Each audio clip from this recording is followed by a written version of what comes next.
Hello friends, welcome to my YouTube channel Ganesh Gurukul official पर। तो रोज की तरह हम लोग आ चुके हैं बहुत ही इंटरेस्टिंग क्वेश्चन के साथ और आप सभी का स्वागत है हमारे इस न्यू वीडियो में, जिसमें आप लोग को सीखने मिलेगा कुछ बहुत ही इंटरेस्टिंग एक टॉपिक और बोल सकते हो एक कॉन्सेप्ट। ओके, तो शुरू करते हैं क्लास। लेकिन उससे पहले आज का जो हमारा जीके का जो क्वेश्चन है, आपको विदाउट गूगल पे सर्च करे सीधा बोलना है। तो आज का हम लोग का क्वेश्चन है, भारत का वाइस प्रेसिडेंट कौन बना है, मतलब अभी नया में भारत के उपराष्ट्रपति कौन बने हैं, उनका आंसर आपको अपना कमेंट बॉक्स में देना है। No cheating. आपको अगर पता हो तो दे देना, नहीं पता हो तो बाद में, अगर मान लो नहीं हो सक रहा है तब जाके, मजबूरी हो तब जाके गूगल में सर्च करके फिर देख के फिर हमको दे देना। ओके, तो चलो शुरुआत करते हैं क्वेश्चन की तरफ, ध्यान देना। 1970 रुपए में एक वस्तु को बेचने से जो हानि हुई है, वह उसी वस्तु को 2377 में बेचकर प्राप्त होने वाला लाभ का 85% है। उस वस्तु का क्रय मूल्य ज्ञात कीजिए। क्या ज्ञात कीजिए बोला है? क्रय मूल्य मतलब सीपी हमें ज्ञात करना है। ओके, तो देखो ये क्वेश्चन ना ज्यादा टफ नहीं है। अगर आप लोग जाओगे बेसिक से तो बहुत होगा झमेला, इसीलिए इसको हम लोग करेंगे बहुत ही शॉर्ट ट्रिक से, एकदम सिंपल में हम लोग का आंसर आराम से आ जाएगा। ध्यान देना एकदम अच्छे से। ओके, हम लोग पहले बना लेंगे, यहां पर है मान लो क्या, सीपी। तो देखो सीपी यहां पर है, तो यहां पर एक जाएगा हम लोग का लॉस की तरफ और यहां पर एक जाएगा हम लोग का क्या, प्रॉफिट की तरफ। ओके, समझ में आ रहा है? हमने क्या बोला, बीच में लिख लिया सीपी, एक हमने भेज दिया लॉस की तरफ और एक हमने क्या भेज दिया है, प्रॉफिट की तरफ। क्योंकि हमें क्या बोला गया है, 1970 में एक वस्तु को बेचने से जो हानि हुई, मतलब इतना में बेचने से मुझे क्या हो रहा है, लॉस हो रहा है। तो यहां पर एक एसपी हमको मिल चुका है, कितना मिला है, 1970। ठीक है ना, 1970। अगर हम लोग 1970 में बेचे तो मुझे क्या हो रहा है, लॉस हो रहा है। फिर क्या बोल रहा है, वह उसी वस्तु को 2377 में बेचकर प्राप्त होने वाले लाभ का, मतलब गारंटी, ये जो 2377 जो है वो क्या है, हम लोग का प्रॉफिट है। हम लोग का क्या है, ये प्रॉफिट है। तो हम लोग क्या बोलेंगे, मतलब प्रॉफिट नहीं, प्रॉफिट वाला एसपी है। तो 2377 हमें क्या मिलेगा, प्रॉफिट वाला एसपी। तो लॉस वाला एसपी और प्रॉफिट वाला एसपी हमने लिख लिया है। उसके बाद नेक्स्ट स्टेप क्या करना है उसको ध्यान देना।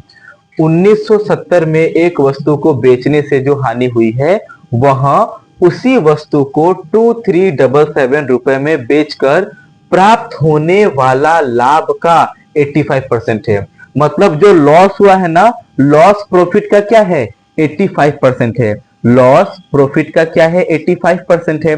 तो हमने बोला कि यहां पर प्रॉफिट खुद से मान लो। चलो हम लोग मान लेते हैं क्या, देखो किसी भी संख्या का 85% निकालना कब इजी हो जाता है, जब वो संख्या 100 हो। 100 का कोई भी परसेंट निकालो, वो हमारे लिए क्या होता है, बहुत ही सिंपल होता है। क्योंकि 100 का 10% 10, 100 का 20% 20, 100 का 15% 15, 100 का 85% 85 ही तो होगा।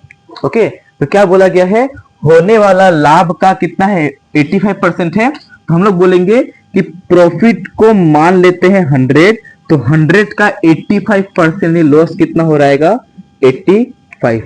लाइन समझ में आया? हमने क्या बोला कि 1970 में एक वस्तु को बेचने से जो हानि हुई है, वह उसी वस्तु को इतना में बेचकर प्राप्त होने वाले लाभ का 85 है, यानी प्रॉफिट का 85% है। तो हमने क्या कहा, प्रॉफिट को मान लेते हैं 100, तो 100 का 85% क्या होता है, 85।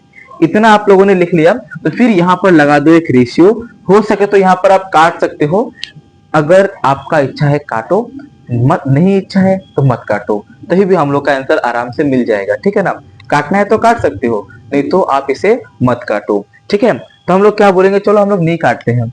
ओके, तो देखो क्या करना है, यहाँ पर नेक्स्ट स्टेप, इन दोनों का गैप देखना है। क्या देखना है, गैप। ओके, ये एक कॉन्सेप्ट होता है जिसे हम लोग बटरफ्लाई कॉन्सेप्ट के नाम से जानते हैं। तो इन दोनों का गैप देखो, गैप कितना, आप क्या बोलोगे, 7 0 फिर 4, यानी 407। गैप कितना है यहाँ पर हमारा, 407। और ये जो 407 जो है वो कितना, देखो ये पूरा गैप का मान है ना, यानी 85 प्लस 100, यानी ये जो 407 जो है ना, वो 185 का मान है। अब हमें क्या चाहिए, अगर आप यहाँ पर 100 का मान निकालोगे तो आपको सेलिंग प्राइस में से प्रॉफिट को माइनस करके सीपी लिखना पड़ेगा।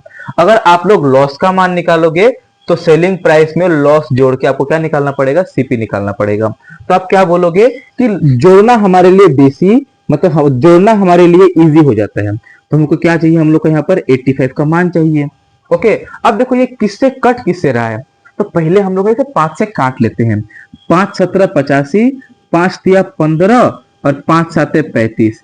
37 का ये एक गुना, फिर यहाँ पर 37, फिर एक गुना, तो हमें कितना मिल जाएगा, 11 इंटू 17 है ना, तो 7, साथ में एक जोड़ो 8 और यहाँ पर 1, यानी 187 का उसे क्या हो रहा है, लॉस हो रहा है। यानी रियल में उसको कितना रुपए का लॉस हो रहा है, 187 का। तो हमने क्या बोला, अगर इतना में बेचोगे 1970 में बेचोगे तो आपको लॉस कितना होगा, 187 का लॉस होगा। यानी आप खरीदे कितने में थे, तो आप क्या बोलोगे, सेलिंग प्राइस में लॉस को जोड़ो, मुझे क्या मिल जाएगा, सीपी मिल जाएगा। तो हमें अगर सीपी चाहिए तो हम लोग क्या बोलेंगे, 1970, इसमें 187 को क्या कर दो, ऐड कर दो।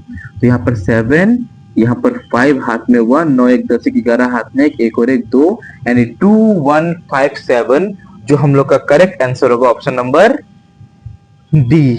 ओके, आई होप ये क्वेश्चन आपको अच्छे से समझ में आया होगा, क्योंकि क्वेश्चन इतना टफ नहीं था, बहुत ही हल्का क्वेश्चन था। ओके, तो ऐसे ही इंटरेस्टिंग क्वेश्चन एक मैं दे रहा हूं आपको इसी क्वेश्चन में एडिट करके, तो आपको उसका आंसर जो है ना अपने कमेंट बॉक्स में देना है।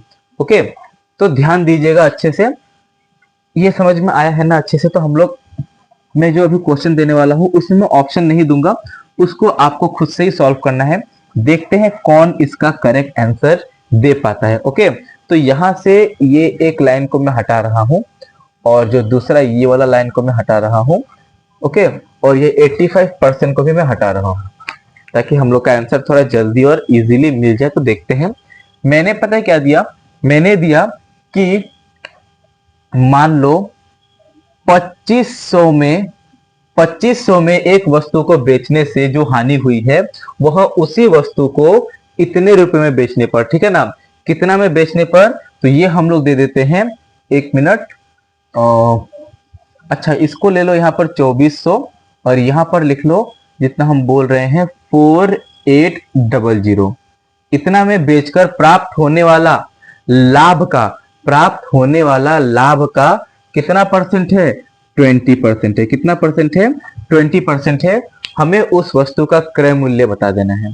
ओके, तो देखते हैं कौन इसका आंसर सही दे पाता है। तब तक के लिए बाय बाय, थैंक यू, और मिलते हैं ऐसे ही इंटरेस्टिंग एंड कॉन्सेप्चुअल क्वेश्चन के साथ।